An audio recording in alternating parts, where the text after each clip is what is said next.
है, बट ज़्यादा नहीं करना है किसी को, तो यहाँ पर क्या हो जाएगा, वो तनावग्रस्त हो जाएगा। चलिए तो अपने नेक्स्ट क्वेश्चन की ओर चलते हैं, देखते हैं नेक्स्ट पार्ट क्या है। तो नेक्स्ट पार्ट क्या है हमारा आज का, मैथ्स है। क्या है, मैथ्स है। चलिए देखते हैं क्या है मैथ में। यहाँ पर बहुत इंपॉर्टेंट क्वेश्चन है मैथ्स में भी है, और मैं आज संस्कृत भी लेकर के आई हूँ। आप सबको संस्कृत भी ज्वाइन करना है और क्लास के अंत तक बने रहना है, और शेयर नहीं किए हैं तो मैथ्स के लिए भी शेयर का, बहुत सारे फ्रेंड्स कहते हैं कि मैथ्स की क्लास कब रहेगी, संस्कृत की क्लास कब रहेगी, तो सभी को ईमानदारी से आप जाइए, बस अब बैक होकर के आप शेयर करके आइए। मैं तब तक वेट कर रही हूँ आप लोग का, आप शेयर कीजिए, ठीक, क्योंकि यहाँ पर जो मेहनत कर कंटेंट बनाया जा रहा है तो वो हम और आप तक नहीं रहना चाहिए, है ना, हर किसी के पास जाना चाहिए। जहाँ तक नहीं पहुँच सकता तो हमें पहुँचाना चाहिए। देख लेते हैं क्वेश्चन, देखते हैं, शेयर करके आइए आप लोग। तो देखते हैं कि गणित की प्रकृति कैसी है, गणित की प्रकृति कैसी है। पहला ऑप्शन क्या है, तार्किक है, दूसरा क्या है, गणनात्मक है, तीसरा आगमनात्मक है या कृत्रिम है। तो आंसर कीजिए, सभी लोग आंसर करके आए। गणित की प्रकृति कैसी होती है, गणित में आप नॉर्मल से नॉर्मल डेफिनेशन भी करोगे, जैसे अभी हमने देखा था गणित, अभी हमने डेफिनेशन उसमें देखा कि क्या कह रहे हैं, गांधी जी कह रहे हैं, लॉक जी कह रहे हैं, तो वो उन्होंने सीडीपी में दिया। अब यही बात क्या है, अब मैथ्स में भी दे रहे हैं, अलग अलग सिद्धांत, मनोवैज्ञानिक भी अलग अलग डेफिनेशन दे रहे हैं, मनोवैज्ञानिक गणितज्ञ हैं, अलग अलग अपनी अपनी डेफिनेशन दे रहे हैं। तो गणित की प्रकृति कैसी है, तार्किक है। कैसी है, तार्किक है। 2+2 आया इक्वल, जैसे आपको कभी कभी क्या करते हैं, फीलिंग इस ब्लैंक कर देता है कि 2+2 इक्वल क्या होगा, है ना, यहाँ पर क्वेश्चन मार्क कर दिया, या कभी कभी क्या करते हैं 4 इक्वल कर दिया, इधर आपको क्वेश्चन देने ऑप्शन में भरने के लिए दे दिया, तो आप क्या करते हो, तो ये आपका तार्किक ही है ना, कि आपको सोचिए, आप सोचने पर बल दे रहा है वो, है ना, तो ये आपका होगा, तो कैसा हो जाएगा, तार्किक हो जाएगा। ऑप्शन नंबर फर्स्ट आपका, ये तो सभी को आ जाएगा, बहुत आसान से क्वेश्चन है। चलिए देखिए यहाँ पर किसने कहा है कि गणित सभी विज्ञानों का मार्ग और कुंजी है। आंसर कीजिए, सभी लोग आंसर करें, क्या होगा यहाँ पर। तो ये देखिए किसने कहा है कि गणित सभी विज्ञानों का मार्ग और कुंजी है। क्या है, गणित जो है सभी विज्ञानों का, जितनी भी विज्ञान है, वनस्पति विज्ञान, जीव विज्ञान, रसायन विज्ञान, भौतिकी विज्ञान, इन सब का गणित क्या है, एक मार्ग और कुंजी। सभी विज्ञानों का जितने विज्ञान है उनका मार्ग है, और उन्हीं की क्या है, ये कुंजी है, गाइड है उनकी। तो देख लीजिए ये सेंटेंस किसने दिया है, गैलीलियो जी दिया है, बेंजामिन पियर्स जी ने दिया है, रोजर बेकर ने दिया है, इनमें से कोई। ये बहुत फेमस क्वेश्चन, हर टेट एग्जाम में बनता है क्वेश्चन। तो कौन दिया है, रोजर बेकर जी ने दिया है। ऑप्शन नंबर सी आपका राइट हो जाता है। डेफिनेशन से हर बार क्वेश्चन बनते हैं। अभी मैं आपको मनोवैज्ञानिकों के बारे में, सभी के बारे में जो डेफिनेशन दी है, मैं एक दिन आपको एक क्लासेस दे दूंगी, तो आप भी उसको आसानी से नोट कर लीजिएगा और अपना रिवीजन करते रहिएगा। मेरा मानना यह है कि आप अगर हमसे उम्मीद किए हो, हम आपसे जुड़े हुए हैं, तो आप मेरी फैमिली हो, और मैं अपनी फैमिली को कोई भी नुकसान नहीं पहुंचा सकती, है ना। मैं चाहती हूँ कि जितना भी कंटेंट मटेरियल मेरे पास है, तो मेरे द्वारा आपको कोई भी कमी नहीं रहनी चाहिए, है ना। और जो नहीं भी है तो मैं उसे कोशिश करती हूँ कि वो भी आपके पास ला करके दे सकूँ, है ना, क्योंकि जो भी आपके एग्जाम में आपकी ज़रूरी है, वो सभी का सिलेबस को मैं ध्यान में रख करके यहाँ पर दे रही हूँ। और आप यकीन बनाए रखिए, और आप डेली क्लासेस अटेंड कीजिए, तो आप यहाँ पर उदास होकर कभी भी नहीं जाएंगे, है ना। चलिए इतना तो मैम पर भरोसा कर ही सकते हैं आप लोग, है ना। अभी तक जितने भी क्लासेस ले रहे हैं, तो ऐसा तो कोई क्वेश्चन नहीं होगा जो कहीं स्टेट एग्जाम में ना आया हो, अगर आपने प्रीवियस ईयर क्वेश्चन सॉल्व किया होगा तो, है ना। तो देखते हैं, भरोसा करना चाहिए हमें भी, क्योंकि हमें भी आपको भरोसा है कि आप आज लाइव 100 लेकर के आएंगे, और साथ ही साथ आपको भी भरोसा होना चाहिए कि मैम अपना हमारा यहाँ पर कंटेंट कंप्लीट कराएंगी। चलिए तो देखते हैं यहाँ पर क्या है क्वेश्चन। राष्ट्रीय पाठचर्या रूपरेखा 2005 के अनुसार विद्यालयों में गणित शिक्षण का संकीर्ण उद्देश्य क्या है। एक संकीर्ण उद्देश्य क्या है, यहाँ पर देख लीजिए क्या है। यहाँ पर बीज गणित पढ़ाना, एक बात किसकी कर रहा है, ये राष्ट्रीय पाठचर्या 2005 के अनुसार विद्यालयों में गणित शिक्षण का संकीर्ण उद्देश्य बीज गणित पढ़ाना है, या परिकलन और मापन पढ़ाना है, और रेखा गणित, रैखिक बीजगणित से संबंधित दैनिक जीवन की समस्याओं की शिक्षा, या संख्यात्मक कौशलों का विकास। बहुत आसान सा क्वेश्चन है, आंसर कीजिए, सभी लोग आंसर करें, राइट भी होना चाहिए, सभी फ्रेंड होगा। तो क्या हो जाएगा यहाँ पर ऑप्शन, यहाँ पर ऑप्शन कीजिए सभी लोग, right option, option number D, संख्यात्मक कौशलों का विकास। अपन जो यहाँ पर संकीर्ण उद्देश्य एनसीएफ का, वो क्या है कि नॉर्मल, मतलब अगर बच्चा क्या कर रहा है, मैथ सीख रहा है थोड़ा बहुत, तो न्यूमेरिकल मतलब कहीं ना कहीं क्या है, वो संख्याओं का भी वो सीख रहा है ना। चलिए तो right option, option number D हो जाएगा। चलिए अपने नेक्स्ट क्वेश्चन की ओर चलते हैं हम। आंसर करते रहिएगा और शेयर भी कर दीजिएगा ईमानदारी से, अगर नहीं किए हैं अब तक तो आप कर दीजिए, क्योंकि अभी मैथ्स का पार्ट, क्योंकि इससे पहले मैथ्स ज़्यादा नहीं दे पा रही थी आपको, तो मैं चाहती हूँ सभी फ्रेंड्स में शेयर हो जाए, और संस्कृत के लिए भी शेयर करें, क्योंकि इसके बाद जस्ट संस्कृत होने वाली है ना। चलिए और आपके लिए तो मैं आज के तोहफे के तौर पर आप सबको हैंडेड अगर आप लाइव ले आते हैं तो मैं तोहफे के तौर पर डेली आपको 2 क्लासेस दूंगी। आप मैथ्स की कंटेंट पार्ट की लेना चाहिए, मैथ्स की जो भी पार्ट आप कहेंगे मैं वही क्लासेस यहाँ पर डेली दूंगा। बाइलिंगुअल भी आपके साथ आपके लिए करने वाली हूँ, क्योंकि बहुत सारे फ्रेंड्स को यहाँ पर सीडीपी में प्रॉब्लम जाती है, मैथ्स में प्रॉब्लम जाती है, तो मैं यहाँ पे बाइलिंगुअल कर दूंगी, बट उसके लिए आपको इतना तो करना ही पड़ेगा, है ना। चलिए तो देखते हैं यहाँ पर माध्यमिक कक्षाओं में बीजगणित शुरू किया जाता है। माध्यमिक कक्षाओं में बीजगणित, है ना, शुरू जब किया जाता है तो पियाजे के संज्ञानात्मक विकास के सिद्धांत के अनुसार इस स्तर पर बीजगणित का परिचय उचित है, क्योंकि देख लीजिए क्यों, बच्चा संवेदी गति स्तर पर है और बहुत सारे हस्त परिचालकों के साथ समझ बनाता है। अभी संवेदी गति का स्तर में होगा तो वो कितना होगा, जन्म से 2 वर्ष का होगा, है ना, तो वो तो संवेदी गति की कोई बात ही नहीं है। बच्चा क्या है, पूर्व संक्रियात्मक, ये क्या है यहाँ पर, बच्चा क्या है, पूर्व संक्रियात्मक स्तर है और अमूर्त संकल्पनाएं समझ सकता है ना। तो यहाँ पर पूर्व संक्रियात्मक भी नहीं है ना, क्योंकि यहाँ पर 2 से 7 वर्ष की बात है पूर्व में। फिर यहाँ पर बच्चा मूर्त संक्रियात्मक अवस्था स्तर पर है और तार्किक संरचना का निर्माण करने द्वारा मूर्त अनुभवों को समझा सकता है। तो यहाँ पर बच्चा मूर्त में कैसे किस एज का है, 7 से 11 वर्ष का है ना। मूर्त में कौन से एज का है, 7 से 11। बच्चा औपचारिक संक्रियात्मक चरण पर है और अमूर्त संकल्पनाओं को ग्रहण करने के लिए पूर्ण रूप से परिपक्व है। तो ये कौन सा हो जाएगा, औपचारिक वाला कौन सा हो जाएगा, अमूर्त का है ना। तो पहला कौन सा होगा, संवेदी गतिक हो गया, दूसरा कौन सा हो गया, पूर्व संक्रियात्मक हो गया, तीसरा कौन सा हो गया, मूर्त हो गया, चौथा कौन सा हो गया, अमूर्त हो गया, है ना। इतनी अवस्थाएं जीन पियाजे ने दी है। तो उनमें से जो बात की गई है किसकी, कि बीजगणित बच्चे को जो पढ़ाना प्रारंभ करते हो तो बच्चा कौन से एज का रहता है, तो बच्चा कौन से एज का रहता है, 7 से 11 यानी 3rd स्टेज पर। यहाँ पर बच्चा मूर्त संक्रियात्मक स्तर पर है और वह तार्किक संरचना का निर्माण करने और मूर्त अनुभवों द्वारा वो समझ सकता है ना। चलिए तो राइट ऑप्शन क्या हो जाएगा, ऑप्शन नंबर सी आपका राइट हो जाएगा। चलिए अपने नेक्स्ट क्वेश्चन की ओर चलते हैं। भिन्न की अवधारणा का परिचय करने के लिए एक शिक्षक, हम जीन पियाजे की थ्योरी डिटेल में पढ़ चुके हैं। अगर थ्योरी आपने नहीं देखी है तो आप देख लीजिएगा, प्लेलिस्ट में सारी क्लासेस डली हुई हैं, आप लोग बैक होकर के भी देख लीजिएगा। जब क्लासेस खत्म हो जाएंगे तो आप जो थ्योरी है, क्योंकि थ्योरी बहुत इंपॉर्टेंट होती है और हर एक थ्योरी से क्वेश्चन बनते हैं हर बार टेट एग्जाम में, है ना। तो आपको थ्योरी तो बिल्कुल भी नहीं छोड़ना है। तो भिन्न की अवधारणा का परिचय करने के लिए एक शिक्षक शुरू कर सकता है। अगर आप बच्चे को भिन्न सिखाना चाहते हो, है ना, तो भिन्न सिखाने के लिए सबसे पहले आपको क्या करना होगा, किसकी शुरुआत करनी होगी। देख लीजिए कि एक संख्या रेखा पर अंशों को प्राप्त करके, एक संख्या रेखा ले लिए हो और उसमें सिर्फ अंश बस आप दिखा रहे हो, जैसे ये क्या है 2/3 है, इसमें आवाज किसको दिखा रहे हो आप, 2s को दिखा रहे हो। भिन्नों के अंशों और हरों की पहचान करके, है ना, कि आप बच्चे को क्या बता दिए कि इसमें 2/3 में क्या है, यहाँ पर 2/3 में क्या है, 2 क्या है, अंश है, 3 क्या है, हर है, ये बता दिए आप। अब थर्ड क्या कहा, भिन्नों के a/2 के रूप में लिख करके b = 0 है, मतलब ये आप दिखा करके, इसमें तो कोई सेंस ही नहीं है। फिर फोर्थ क्या कह रहा है, आसपास की चीजों के आंशिक भागों की पहचान करके।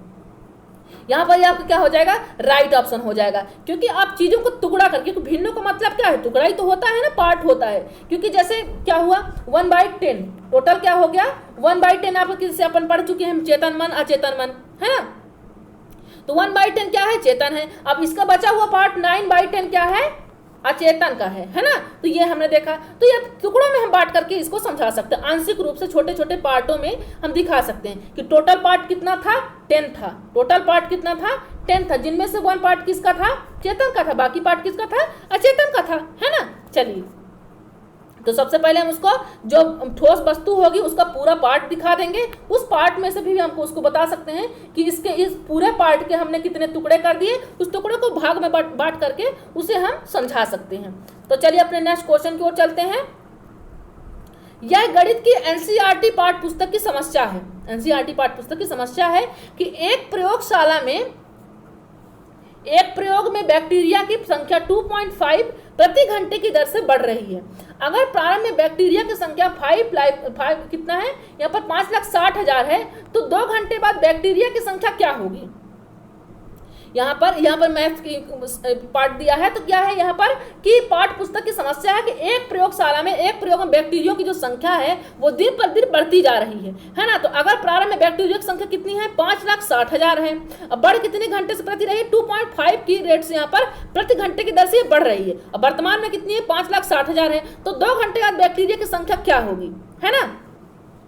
तो यहाँ पर बात जब यहाँ पर इस तरह कैलकुलेशन की जा रही है तो इस समस्या की मदद से, इस समस्या की, जैसे आपने क्या देखा कि यार कोरोना के पहले कितना था यहाँ पे अपने इंडिया में, कितना था, अब कितना हो गया, कितने % बढ़ गया, है ना। तो क्या कोरोना से आप क्या लगा रहे हो, क्या साइंस पढ़ रहे हो, मैथ्स पढ़ रहे हो, क्या कर रहे हो आप, है ना। तो देख लीजिए क्या है यहाँ पर। तो इस समस्या की मदद से शिक्षक निम्न में से कौन सा मूल्य सिखाना चाहता है। पहला ऑप्शन कह रहा है बैक्टीरिया हमेशा बढ़ता है, कभी खत्म नहीं होता, ये सिखाना चाह रहा है। इस तरह की बता करके कि दिन पर दिन बैक्टीरिया बढ़ते जा रहे हैं, पहले इतने % थे अब इतने % हो गए हैं। इससे ये बताना चाह रहा है कि बैक्टीरिया हमेशा बढ़ता है और कभी खत्म नहीं होता, या जीवन के हर क्षेत्र में गणित की आवश्यकता होती है, या बैक्टीरिया बहुत तेज से बढ़ते हैं इसलिए बीमारी को बढ़ने से रोकने के लिए सुरक्षा के उपाय जल्दी अपनाना चाहिए। इनमें से सभी आंसर कीजिए, सभी लोग आंसर कीजिए। क्या होगा आंसर, यहाँ आंसर कीजिए। आंसर नंबर हमारे क्या हो जाएगा यहाँ का, ऑप्शन नंबर बी राइट हो जाएगा कि जीवन के हर क्षेत्र में गणित की आवश्यकता। अब जैसे कोरोना कहर चल रहा है ना, कितने % कल थे, कितने % आज बढ़ गए, तो ये कहीं ना कहीं आप अगर मैथ के कैलकुलेशन आप कर पा रहे हो तो आप सॉल्व कर लो, कितने % कल थे तो आज कितने % बढ़ गए हैं, है ना। तो यह मतलब हर क्षेत्र में आपकी कैलकुलेशन जरूरी होती है। आप या शॉप पर रहो, मेडिकल शॉप पर रहो, या कोई भी शॉप रहो, स्टोर रूम में रहो, जहाँ भी रहो, आपको हर क्षेत्र में गणित की जरूरत पड़ती है ना। चलिए नेक्स्ट क्वेश्चन की ओर चलते हैं। आवृत्ति की परिधि ज्ञात करने के लिए, यहाँ से भी क्वेश्चन बने हुए हैं इसलिए मैं क्वेश्चन लेकर के आई हूँ, आए हुए क्वेश्चन है ये सब। आवृत्ति की परिधि ज्ञात करने के लिए किस शिक्षण विधि को प्रयोग करोगे।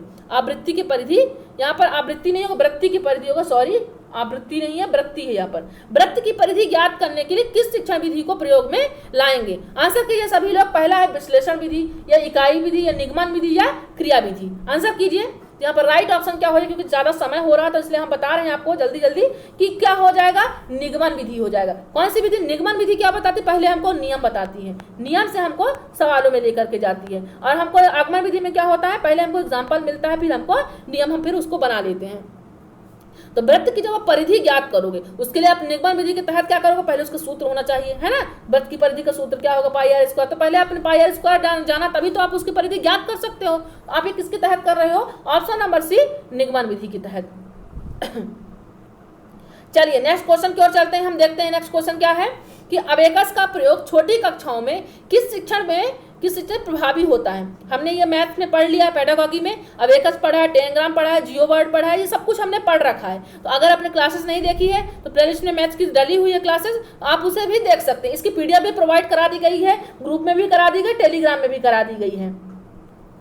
तो चलिए देखते हैं अबेकस का प्रयोग छोटी कक्षाओं में किस शिक्षण में प्रभावी होता है।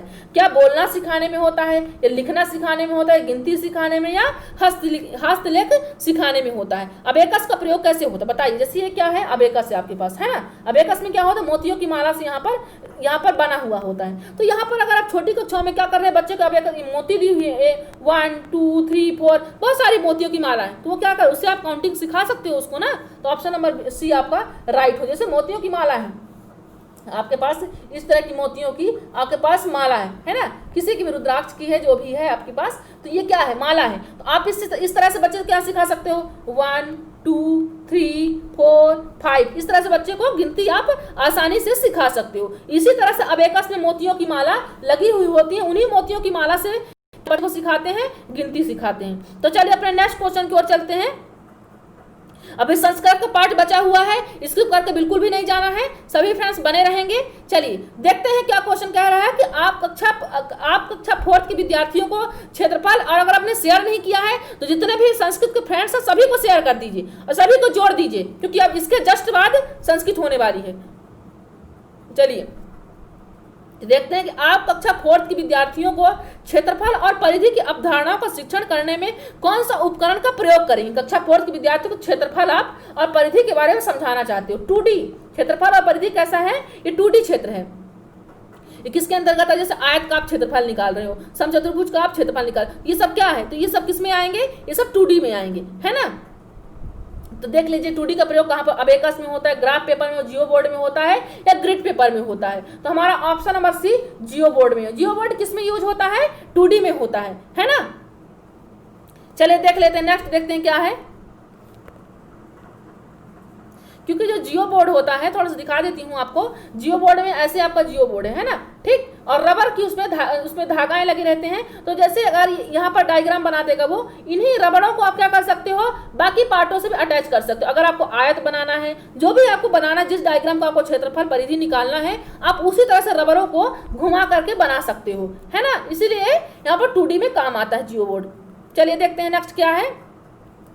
कक्षा 4th के विद्यार्थियों को समझाने के लिए कि 1/10 1/100 में बड़ा है, 1/10 1/100 में बड़ा है, तो निम्न में से कौन सी शिक्षण अधिगम सामग्री सर्वाधिक उपयुक्त है। आंसर कीजिए, सभी लोग आंसर कीजिए, क्योंकि शिक्षण विधियों से हर बार क्वेश्चन बनते हैं, हर टेट एग्जाम में बनते हैं, इसीलिए पर यहाँ पर मैं क्वेश्चन लेकर के आई हूँ। पहला ऑप्शन क्या कह रहा है, संख्या चार्ट या ग्रिड पेपर या 10 ग्राम या गिनतारा अबेकस या इनमें से कोई नहीं। आंसर कीजिए सभी लोग। तुम्हारा राइट ऑप्शन क्या हो जाएगा बताइए, ऑप्शन नंबर सी होगा। नो, यहाँ पर सरप्राइज है, क्या होगा बताइए। यहाँ पर ऑप्शन नंबर फर्स्ट क्या है, ऑप्शन नंबर फर्स्ट आपका ग्रिड पेपर, संख्या चार्ट और ग्रिड पेपर। ग्रिड पेपर में होता क्या है कि जैसे आपने क्या किया, जैसे आप यहाँ पर ग्रिड पेपर है आपके पास, ठीक, ये ग्रिड पेपर है, तो यहाँ पर ऐसे ये तार की बनी हुई रहेगी, ऐसे ऐसे ऐसे, है ना।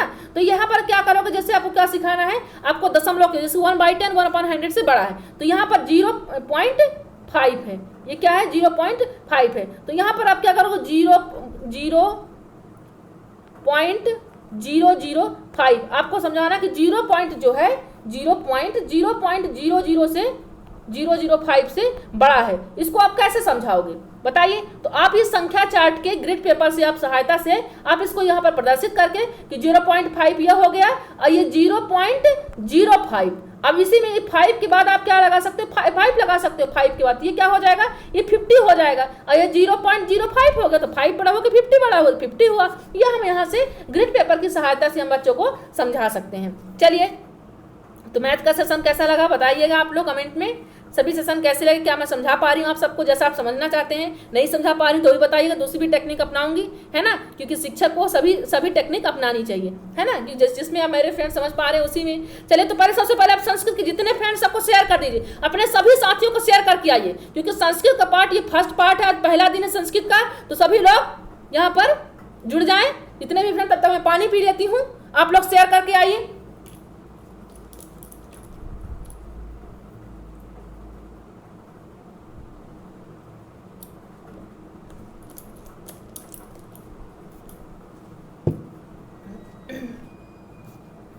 पहला ऑप्शन देख लेते हैं, यहाँ पर क्वेश्चन क्या कर रहे हैं, पहले क्वेश्चन देख लेते हैं कि एकस्य पाठस्य पठन समय अधोलिखितेषु किम अत्यावश्यकम। एक पाठ को पढ़ते समय निम्नलिखित में से क्या आवश्यक है, यहाँ पर जो दिया हुआ है इनमें से कौन सा क्या चीज आवश्यक होना चाहिए। किसी भी पाठ को आप पढ़ रहे हो तो सबसे आवश्यक पाठ कौन सा होता है, क्या पाठस्य अर्थाबोध है होता है, या शीघ्रतया पठनम होता है, शुद्धोच्चारणेन सह पाठनम होता है, या विराम चिन्हानाम शुद्धतया प्रयोग होता है, क्या होता है। आंसर कीजिए सभी लोग, संस्कृत के जितने फ्रेंड्स हैं सभी लोग आंसर कीजिए। आप खुशी मनाइए कि आज पहला दिन संस्कृत क्लास लग रही है, और डेली अगर आप कहेंगे, अगर फ्रेंड्स जोड़ेंगे तो आज अगर 100 हो जाते हैं, आज अगर 100 फ्रेंड्स हो जाते हैं तो जिस भी क्लास की मांग करेंगे वही क्लास हम यहाँ पर आपको 2 क्लास डेली दिया करेंगे। टाइमिंग आपकी रहेगी, सब्जेक्ट आपका रहेगा, चॉइस आपकी रहेगी, लेकिन उसके लिए आपको 100 फ्रेंड्स आज आपको जोड़ना है।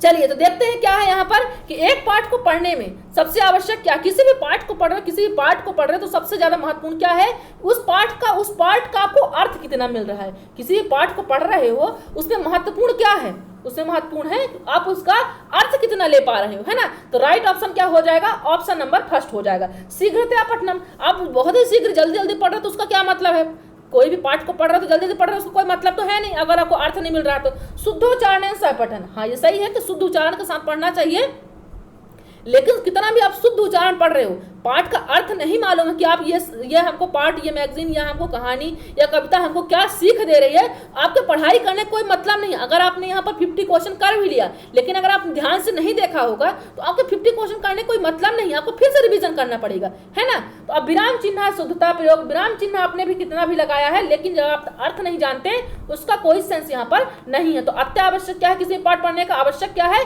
उसका अर्थ जानिए, कोई भी चीज पढ़िए, है ना। चलिए, तो सभी संस्कृत भाई बहनों को वादे नमस्कार। चलिए स्टार्ट कीजिए अपना, यहाँ पर खुशी हो रही है आज पहली क्लास से संस्कृत की अपनी, चलिए देखिए क्या है नेक्स्ट क्वेश्चन क्या है, प्राथमिक स्तरे कस्मिन सूत्रास्य धारणीय पाठ नियम। प्राथमिक स्तर पर कौन सा सूत्र का पाठ पढ़ाते समय कौन सा सूत्र का उपयोग करना चाहिए आपको। पहला देख लीजिए अनुभवात तर्कम प्रति, सेकंड है सरलात कठिनम प्रति, थर्ड है पूर्णता अंशम प्रति, या ज्ञातम ज्ञात है मतलब ज्ञात से अज्ञात की ओर। इनमें से कौन से सूत्र का आपको प्राथमिक स्तर पर उपयोग करना चाहिए। आंसर कीजिए, सभी फ्रेंड्स आंसर करें। चलिए देखिए कौन सा राइट ऑप्शन होगा। ऑप्शन नंबर बी आपका यहाँ पर राइट हो जाए। किसी भी पाठ को पढ़ाने के प्राथमिक स्तर पर हो तो वो सरल से कट, बच्चों को आप पहले सरल सरल चीजें बताओ। ये नहीं कि आपने व्याकरण का पाठ लाके उस पर रख दिया, वो पहले कोई चीजें नहीं जानते, वो कोई ध्वनि नहीं जानते, कोई वर्ड नहीं जानते, वो शब्द नहीं जानते, तो वो आप क्या व्याकरण कैसे कर पाएंगे, है ना। तो आप क्या कर, पहले उनको छोटी छोटी जिस अवस्थाओं में है वो उनके अनुसार अवस्थाओं के अनुसार सरल सरल चीजों से करते कर धीरे धीरे कठिन की ओर जाएं। चलिए नेक्स्ट क्वेश्चन की ओर चलते हैं। संस्कृत क्लास भी कैसी लगी आप सब जरूर हमें फीडबैक दीजिएगा, क्योंकि आज की ये पहली क्लास संस्कृत की, तो आप हमें फीडबैक जरूर दें कि समझ में आ रहा है कि नहीं आ रहा है। चलिए तो प्राथमिक शिक्षा कुत्र मिलत, प्राथमिक शिक्षा कहाँ पर मिलती है आप लोग को। तो देखिए समाज से आपको प्राथमिक शिक्षा मिलती है, क्रीड़ा मंडल में क्रीड़ा स्थल में मिलती है, प्राथमिक विद्यालय में मिलती है, गृह में मिलती है। प्राथमिक शिक्षा आपको कहाँ से मिलती है, कुत्र मिलत कहाँ से मिलती है बताइए, आंसर कीजिए सभी लोग। तो आपको परिवार यानी गृह घर से मिलती है ना। राइट ऑप्शन क्या हो जाएगा, ऑप्शन नंबर डी आपका राइट हो जाएगा। तो चलिए अपने नेक्स्ट क्वेश्चन की ओर चलते हैं हम। नेक्स्ट क्वेश्चन क्या है देख लेते हैं।